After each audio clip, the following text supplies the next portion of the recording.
Paldies. Es bez dupletājiem. Tātad man sauc Arnis Nēmans, mans kolēģis Oskars Krastīņš.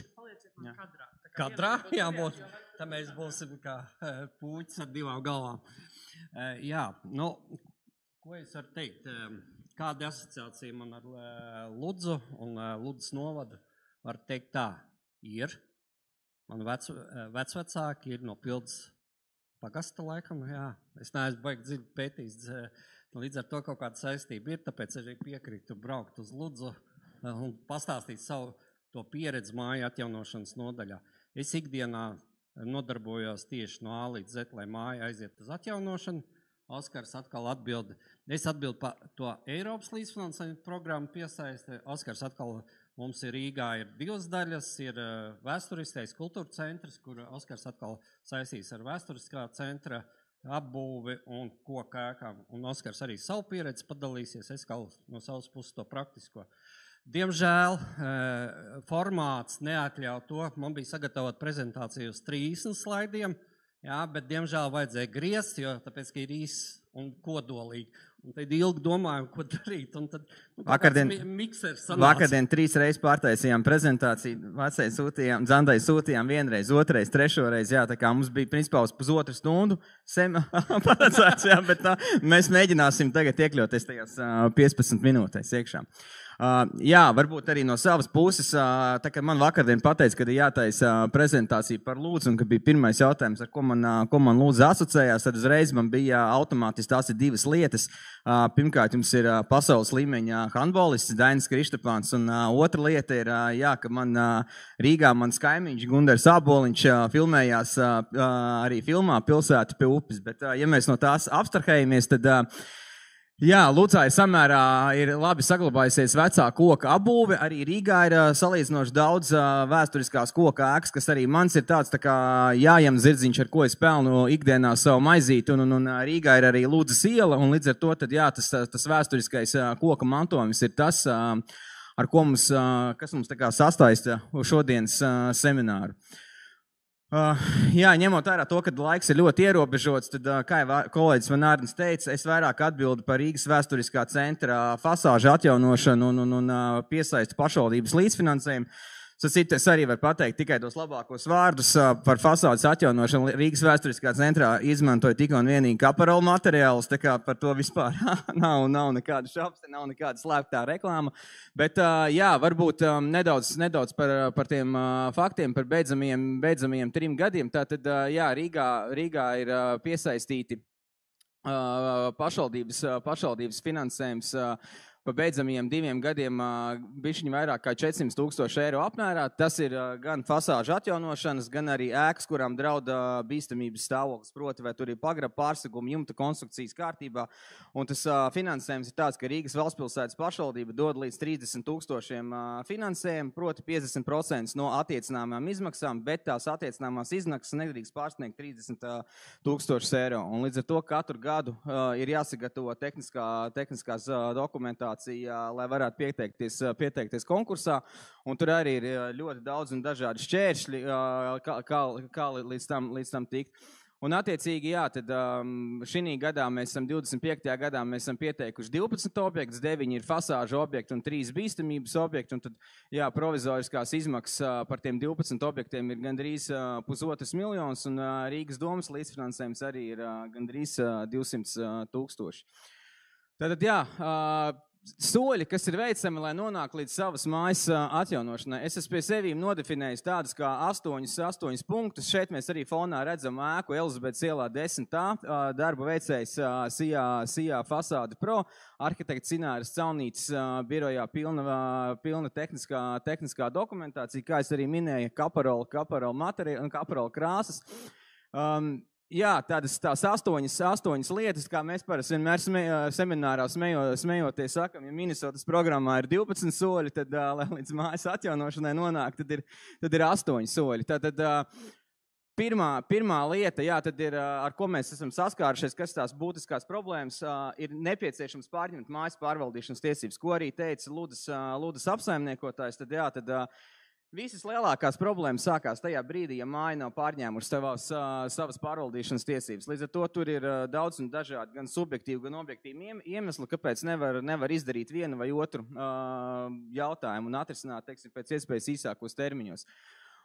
Otra lieta ir, tad, kad ir pārņemtas pārvaldīšanas tiesības, ir jāizvēlās apsaimniekotāji, kas nodrošinās pārvaldīšanas darbības, un kā arī teica Baltas pārstāvis, ir obligāti nepieciešams veikt kopīpašumu apdrošināt. Jo gadījumā, ja notiek kaut kāds iestājās apdrošināšanas gadījums, piekritīsiet, ka labāk vienmēr ir izmantot svešu naudu, nekā izmantot attiecīgi savu naudu. Trešā lieta - mājas remontdarbiem paredzētos uzkrājumus glabāt biedrības norēķina kontā. Un šī ir tā lieta, ko mēs ļoti, ļoti būtiski cenšamies pateikt saviem klientiem. Proti tas mājas, kas nav pārņēmušas pārvaldīšanas tiesības, mājas uzkrājuma naudu, viņiem glabājās Rīgas nama pārvaldnieka kontā. Un līdz ar to, lai katru reizi, lai mēs varētu veikt vienu vai otru darbu, iedzīvotājiem nepieciešams pieņemt kopības lēmumu, tad notiek ļoti liels un sarežģīts birokrātisks process, lai to naudu dabūtu attiecīgi ārā no apsaimniekotāja. Savukārt, ja ir pārņemtas pārvaldīšanas tiesības un mājas uzkrātie līdzekļi glabājās biedrības kontā, tas nozīmē to, ka iedzīvotāji var 24/7 ātri operatīvi pieņemt vienu lēmumu un attiecīgi noslēgt vienu vai otru līgumu. Tad, kad ir izdarīts tās pirmās 3 lietas, iedzīvotāji pie mums atnāk un viņi jautā, kādā programmā, kur mēs varam attiecīgi tā kā strādāt. Līdz ar to mēs arī skatāmies, ja tā ir paneļa veida māja vai attiecīgi sērija veida māja, mēs automātiski novirzam pie mana kolēģa Arņa, kurš palīdz arī izstrādāt un saskaņot visu tehnisko dokumentāciju un pieteikt dalību Altuma programmā. Savukārt, ja tā ir vēsturiskā ēka, kuru nevar siltināt un kur jāveic fasādes atjaunošana vai kādi no konstruktīvajiem elementiem jāpastiprina, tad attiecīgi viņi iedzīvotāji vēršās pie manīm, mēs kopīgi sastādām projektēšanas uzdevumu plānu un attiecīgi slēdzam līgums, lai varētu izstrādāt tehnisko dokumentāciju. 5. lieta, tā ir tā, ko es arī vienmēr esmu uzsvēris arī semināros, kad ir nepieciešams vienoties par projektu vadību. Kas to visu darīs? Jo runājot tādā sporta terminoloģijā, projektu vadītājs, tas ir tāds tā kā ģenerāla menedžeris, kas liek kopā visu komandu. Proti, tur ir svarīgi tas, lai visas 3 iesaistītās puses, pasūtītājs, būvnieks un autoru uzraugs, lai mēs visi ejam vienā virzienā. Lai nav tā, ka būvnieks pasaka, reku man ir tām, es neko nezinu, un mēs virzamies tālāk uz priekšu, atnāk autors, viņš ieraug, viņš pasaka, es šeit neko nesaskaņošu, un tā tālāk, un tā joprojām. Līdz ar to mans ieteikums jums ir izvēlēties projektu vadītāju un slēgt attiecīgi ar viņiem līgumu par to, lai viņiem būtu kaut kāda pieredze. Pirms projekta virzības tālāk, mans ieteikums arī ir tāds, ka visas 3 potenciālās puses sanāk kopā, aiziet uz objektu, vēlreiz iziet cauri un mēģina saprast, identificēt, kādi būs tie riska momenti, lai visus jautājumus mēs nesākam risināt būvdarbu gaitā, bet tie visi ir jāatrisina līdz būvdarbu uzsākšanai. 6. lieta, tā ir tā tehniskās dokumentācijas izstrāde. Šeit arī, kā Artūrs arī teica, kad ir ļoti būtiski jāpievērš uzmanību niansēm, un arī, kā Jānis teica, lētākais piedāvājums, tas nekad nebūs tas labākais. Tad mēs šodien daudzreiz esam dzirdējuši, kas kopais maksā 2 reizes. Tādēļ ļoti svarīgi ir tas, kas jums ir projekta vadītājs, cik ir pamatīgi un kvalitatīvi sastādīts projektēšanas uzdevums. Un attiecīgi atrunāt līgumā konkrētus maksāšanas termiņus un līdz kuram datumam attiecīgi tam projektam ir jābūt gatavam. Jo, teiksim, pašvaldības programmās mēs esam ļoti, ļoti ierobežoti noteiktā laika periodā, un līdz ar to ir jābūt pieredzēji, viedumam, lai to projektu varētu veiksmīgi novadīt līdz galam. Un 7. lieta ir pieteikties līdzfinansējuma saņemšanai. No manas pieredzes vismaz Rīgas valstspilsētas pašvaldībā ir tā, ka līdz pat 25% no projektiem tiek atmesti atpakaļ, jo ir nekvalitīvi sastādīta tehniskā dokumentācija. Proti nav pareizs kopības lēmums, nav būvniecības informācijas sistēmā līdz galam saskaņoti un apstiprināti projektēšanas uzdevumi. Nav izņemti būvdarbu uzsākšanas nosacījumi. Līdz ar to, ja kaut kas notiek, tad attiecīgi iedzīvotājs ko lamās? Iedzīvotājs lamās attiecīgi arī to projektu vadītāju. Līdz ar to projektu vadītājiem ir milzīga loma, lai tas projekts veiksmīgi tiktu novadīts līdz galam. Un 8. lieta, to, ko es vienmēr arī daudziem klientiem es teicu, tā ir pārliecībai. Mēs saprotam to, ka arī no savas pieredzes var pateikt, neviens projekts, ne man, ne Arnim nav bijis tā, ka no A līdz Z viss iziet gludi un skaisti. Būs problēmas. Jā, būs kaut kādas nepatīkamas lietas, piemēram, vasarā, ka tur nevarēs atvērt vaļā logus. Būs kaut kādas nepilnības, kad iedzīvotājiem, sevišķi Rīgā, būs problēmas ar novietot kaut kādus savus transporta līdzekļus. Bet ir jābūt visu laiku šeit iekšā tai pārliecībai par to, ka tas projekts veiksmīgi tiks novadīts līdz galam. Es jums varu ar 200% pārliecību pateikt to, ka katrā mājā mums ir bijis 1 līdz 2 trakie, kas šos projektus vienmēr mēģina torpedēt. Jā, jums tur nekas nesanāks, mājas pārstāvi vai apsaimniekotāji pārstāvi, viņi ir uz vienu roku ar darba veicējiem un tā tālāk un tā joprojām. Tā kā es vienmēr esmu teicis, ka es noņemu cepuri to cilvēku priekšā, kas iznes šos projektus līdz finišam, un gan manā, gan Arņa pieredzē ir tā, ka faktiski 90% no šiem te darbiem ir iznes, es nezinu, kāpēc, bet vienmēr iznes ārā sievietes, nevis vīrieši.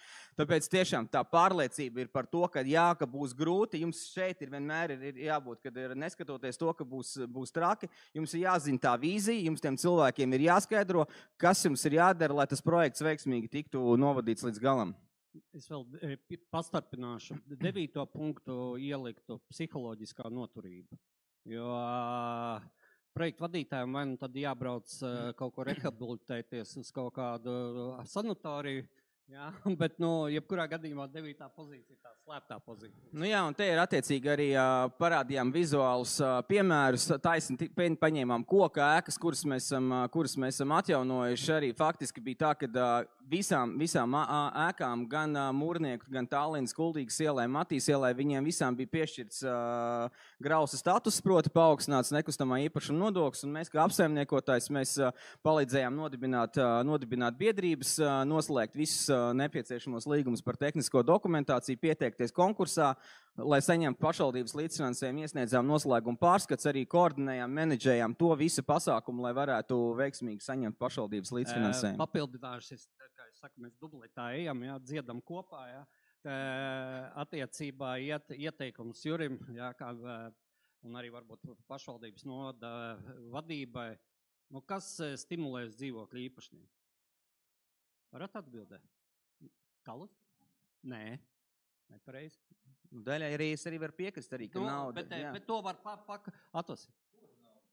Pātaga. Un pātaga ir tas, kas stimulē tās mājas, un mums arī atjaunošanā ar Eiropas naudām arī ir mājām, kurām nostrādājas tā pātaga paaugstinātais nekustamā īpašuma nodoklis, un rezultātā mājas aiziet uz kompleksu atjaunošanu. Jā, un šeit ir arī viens no mūsu, kā teikt, veiksmes stāstiem. Mēs varbūt darām balkoni, jā. Tas ir mans projekts, diezgan interesants projekts, jā. Attiecībā tur arī gāja visādi arī balkonu risinājums. Igauņi brauc pie mums ciemos, ja kas. Un mēs dalījāmies pieredzē, viņi bija vienkārši starā no tā visa. Bet tas, ka mēs kompleksu visu izdarījām, balkonu status bija šāds. Jā, un tāpēc arī bija brīdis, kad mājokļu departaments atnāktu un uzlikt sodu par šito visu, un tāpēc māja pielēma, neskatoties papildus izmaksām, kas nav attiecināmās izmaksas, kas rezultējās to, ka mēs nojaucām visus vecos balkonus un uzbūvējam jaunu konstruktīvu daļu, neatkarīgi. Un tas ir priekš mājas tehniski ļoti labi, kad šādas balkonu struktūra ir neatkarīga no ēkas fasādes, jo balkoni ir slodze, konstruktīvo daļu. Tur apstiprināt, jā. Jumtu nomainījām, inženiertīklus mainījām, kompleksais tas ir. Un es esmu no šī konteksta, esmu piekritējis, ka jāiet uz maksimumu. Jo man ir pieredze no 2008. gada, jā, esmu piedalījies pirmajās LIA programmās, redzējām, cik bija kādi nosacījumi šajās programmās, ko varēja izdarīt un negribēja darīt, bet, kā saka, vienmēr skopais maksā 2 reizes, mums ir mājas pat 3 reizes maksājuši, jā. Un rezultātā to, kad katra programma no Eiropas programma nonākot, viņi ir tieši daudz precīzāka, normēta tā, lai viss darbotos vienā rāmī, lai nevarētu pieļaut kaut kādas lielas atkāpes projekta realizācijā. Nu jā, un tad attiecīgi tāds secinājums par šo te sadaļu attiecībā par Rīgu ir ka, teiksim, mūsu portfelī tās pārvaldīšana esošās ēkas ir celtas pirms tā 1980. gada, to energoefektivitāte zem, un tur, līdz to tur brēktin brēc pēc tā pasākuma, ka tās ēkas vajag attiecīgi arī renovēt. Un gatavoties arī attiecīgi šim šodienas semināram, mēs papētījām arī OECD datus, proti, ka Latvijā 3 no 10 dzīvokļu īpašniekiem finansiālas problēmas sagādā ikmēneša rēķina apmaksu. Līdz ar to, ja mēs būtiski palielinām un tālredzīgi pieņemam lēmumu par uzkrājuma maksas paaugstināšanu, mēs varam iedzīt, teiksim tā, finansiālajā slogā iekšā tos dzīvokļu īpašnieks, kas arī pašreiz nevar samaksāt to komunālo maksājumu rēķinu. Jā, tad pēc renovācijas rēķini par siltumenerģiju samazinās līdz pat 55%, kā jau kolēģi iepriekš minēja, māja iegūs jaunu, modernu, estētisku izstatu, samazinās izdevumu par apsaimniekošanu, būtiski samazinās maksājums par uzkrājumu nākamo periodu remontdarbiem, būtiski pieaug īpašuma vērtība un iespēja dzīvokļu pēc renovācijas ir tā galvenā iespēja, kad ir iespēja maksāt tikai par siltumenerģiju un tikai par savu patērēto un koplietošanas esošo siltumenerģiju. Bet mēs varam daudz un dikti runāt, bet to, ko es esmu arī pie sevīm secinājis, šie visi renovācijas pasākumi, atbalsta programmas un pašvaldības programmas, viņas roku rokā iet ar makroekonomisko situāciju valstī. Proti, man ir bijuši ļoti daudz gadījumu, kad pēc kopsapulcēm cilvēki pienāk klāt un pasaka, Oskar, mēs jau nebalsojām pret, mēs vienkārši, mums ir bailes par to, kas būs ar mums rītdien. Teiksim, lai cilvēki nobalsotu par, viņiem jāsaprot tas, ka pirmkārt, lai viņiem būtu drošība par to, ka viņiem rīt būs un parīt viņiem būs stabils darbs, viņiem būs stabila alga, lai viņi var pabarot un izskolot savus bērnus, un lai viņi ziemā viņiem var nopirkt arī attiecīgas drēbes.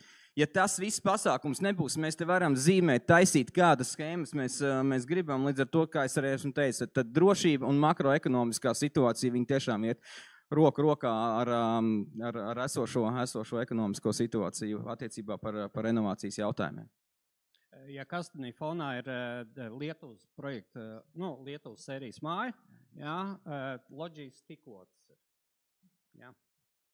Mums ir daudz, kas no tā, ko tika stāstīts līdz šim, mēs šito varētu stāstīt 3 stundas, jo mēs, kā Rīgas nama pārvaldnieks, redzēt, cikal, bet stāsts ir par to, ka mēs esam no A līdz Z iekšējā tādī visā stāstā, un Irēna arī var apstiprināt, ka tas ir diezgan nopietnas pasākums, lai māju atjaunot.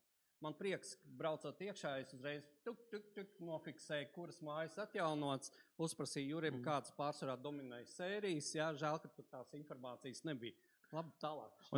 Mēs tālāk, mums ir laika ierobežojums, bet attiecīgi jūs attiecīgi jautāsiet, ko mēs varam ieteikt. Es arī ar Lūdas apsaimniekotāju pārstāvu arī teicu, ko es viņam kafijas pauzē ierosināju. Ir vairāk jārunā ar tiem mājas iedzīvotājiem. Ir jārunā, jātaisa vairāk tādas virtuālas tikšanās. Jums ir e-pasti, telefoni, sazvanieties, taisiet Teams, Zoom konferences, piesaistiet vienu vai otru speciālistu. Arī mēs teicām, mēs varam dalīties ar savu pieredzi. Obligāti ir jāaicina renovēto ēku pārstāvi. Ja? Jums ir jāmēģina varbūt piesaistīt kaut kādi Ludzā zinām cilvēki, lai viņi pastāst par to, Oskar, par to savu stāstu. Dziedāt viens pats, es arī gribu padziedāt. Tā, kur tā poga bija īstā? Klasika. Tas ir tāds bišķi ar humoru, melno humoru, ko mēs arī savos webināros stāstam, vislabāk ilustrē labāk bildīte, kur mēs liekam kā parauga. Mēs zinām, kāda ir attieksme dzīvokļu īpašnieku un savu īpašumu, Jūs klasiski redzat visus. Un vēl viena lieta, kas attiecībā vissvarīgākais visā šajā tēmā, ir šis slaidiņš. No realitātes, Es, godīgi sakot, pat nelasīšu, cik jāturpina, jau spiež laiks, Es saku, pa vidu vēl bija entie slaidi par tehniskām problēmām, viss tā tālāk, bet nonākam pie tā gala rezultāta. Mēs varam palielīties, neskatoties to, ka mēs esam rīdzinieki, bet mēs esam 15, piedalāmies konkursā energoefektīvā ēka atjaunotā Latvijā. Mēs 3 gadus pēc kārtas esam dabūjuši 1. vietu. Tās ir visas manas mājas. Es esmu žūrī uzspirts. Tātad skaidrs, ka viss notiek pēc maniem noteikumiem, Bet es tā ātri bišķi pa tām mājām. Tie ir dažādas sērijas mājas, jā, bet divas klasiskās, kas ir dominē Latvijā, ir tās silikāta ķieķīļu mājas, hrušovkas saucamās, jā, kurām ir šeit ir lietuvietas, jā. Es būtu forši bildi, kāda bija pirms mājas, bet šai mājai ir hrušovka, 54 dzīvokļi, māja aizgājusi pilno komplekso renovāciju, viņiem vēl papildus nāca klāt arī inženieru tīkli. Tur Rīgā ir diezgan specifisks lietas ar ārējiem inženieru tīkliem, bet vēl viena maz nians, kas bija jāskaņo šī sadaļa. Tas ir kultūra mākslinieckais ornaments, un bija sākumā doma to taisīt ciet, bet beigās bulvāti mums atšuva un pateica, jums jādod risinājums. Un tad, paldies arhitektei, diemžēl vairs tās arhitekts nav, jā, bet atradām risinājumu, kā to visu māju. Un tiešām māja ļoti labi izskatās. Rezultāti ir fantastiski. Tur ir rekuperācija individuālā uzlikt dzīvokļos. Tātad daudz izdarīs lietas. Par lietuvieti vēl bija moments, kad Rīgā varēja vēl bišķi ar krāsām paspēlēties daudzdzīvokļu mājām. Tagad vairs tādas lietas neļauj. Jā? Tāpēc izmantojiet varbūt mazās pašvaldības, kamēr bulvāti kaut ko neizdomā jaunu, lai ierobežot ar mājas izskatu. Jā? Un trešā šogad saņemt nesen, 2 nedēļas atpakaļ.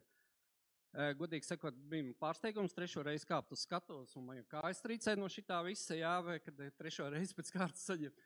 Tur visiem bija, bet šai mājai bija viena klasiskā problēma. Pamata. Lūza pamata. Un tas ir Vecmilgrāvs, jo Vecmilgrāvā ir uz vecās Daugavas gultnes, jā, ja kāds zina, jā, tad faktiski tur bija diezgan liela nauda jāiegulda pamatu injekcijās, tur speciāla tehnoloģija, 3 dienas evakuējām dzīvokļu īpašnieks no mājas, lai nodrošinātu visu tos darbības, jā, un laiks jau ir, es zinu, bet rezultāts ir. Paldies!